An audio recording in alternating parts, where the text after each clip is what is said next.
Welcome to the Knakal News Network. The Knakal News Network is brought to you by the Knakal Group, Cushman & Wakefield's #1 investment sales team. Hi, I'm John Hageman, Executive Managing Director at Cushman & Wakefield. Welcome to the Knakal News Network.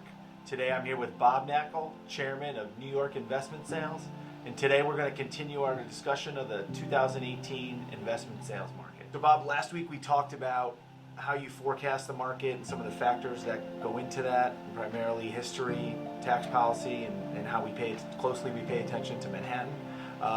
For the viewers, why don't you just briefly recap what our thoughts were going into this year, and then maybe we get into what we saw in the first quarter of 2018. Yeah, Hags, the forecast for this year was that it would be a transitional year as we start to pull out of this investment sales market correction that we've been in for about 32 months now. Typically, at the beginning of a correction, we see values still going up, but they go up at a declining rate, and volume starts to drop very significantly. That's exactly what happened at the beginning of this correction, which was in the fourth quarter of 2015. Coming out of it, we're expecting that volume will increase and that values will bottom out. And so far this year, the market has been almost on that course.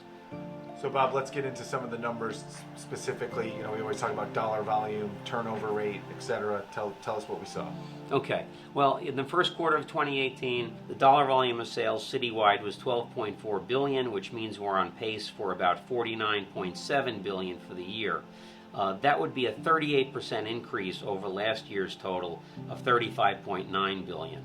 And notably in Manhattan, the Manhattan total was $8.9 billion, which is on pace for a whopping 62% over the $22 billion that we had last year.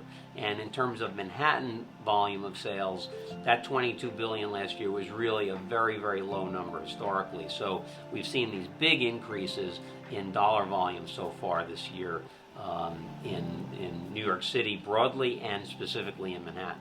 Now that's dollar volume. What about the number of buildings sold? With regard to the number of buildings sold, we've had 832 properties sell so far this year, which is on pace for 3,328. That would be down about 9% from the 3,660 sales we had last year.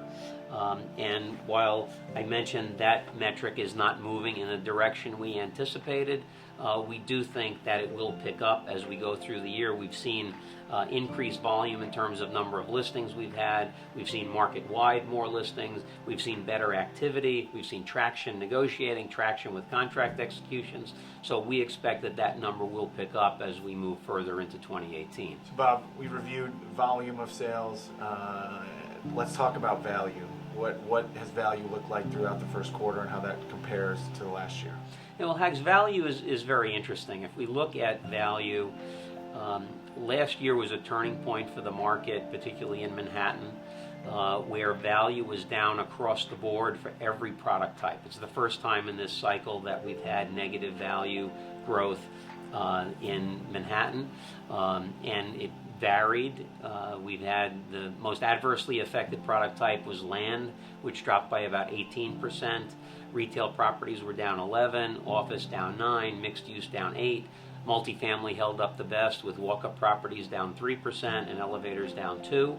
So we had everything in the red in Manhattan for the first time. In the outer boroughs, we had positive appreciation of about 7% last year. So far this year, average values are about flat. The average price per square foot has been about $548 per square foot, which is essentially flat from the $543 average last year. So we think that some of this negative trend in pricing that we saw in Manhattan last year is starting to impact the outer boroughs. So now, Bob, now that we're into the second quarter of the year and we have a few weeks under our belt, how do you feel about the projections that you made in the first part of the year and where we are today? Hags, I think we're still on track to follow the forecast. I think that the volume of sales will increase in both metrics, dollar volume and number sold, and that value is likely to hit bottom this year. And again, by historical standards, not very significant reduction in value. So value is holding in very well. But it looks like if we continue on this trend and if history repeats itself, 2019 should be a really great year for us. In summary, the first quarter of 2018 is playing out as we expected. The dollar volume of sales is increasing significantly, and while the number of properties sold has not increased, we expect that metric will pick up as we move through the year. Values citywide are flat this year, and we do not expect value reductions to be significant based on the positive impact that tax reform is having on commercial real estate. Thank you for joining us today. Tune in next week for another episode of the Knakal News Network.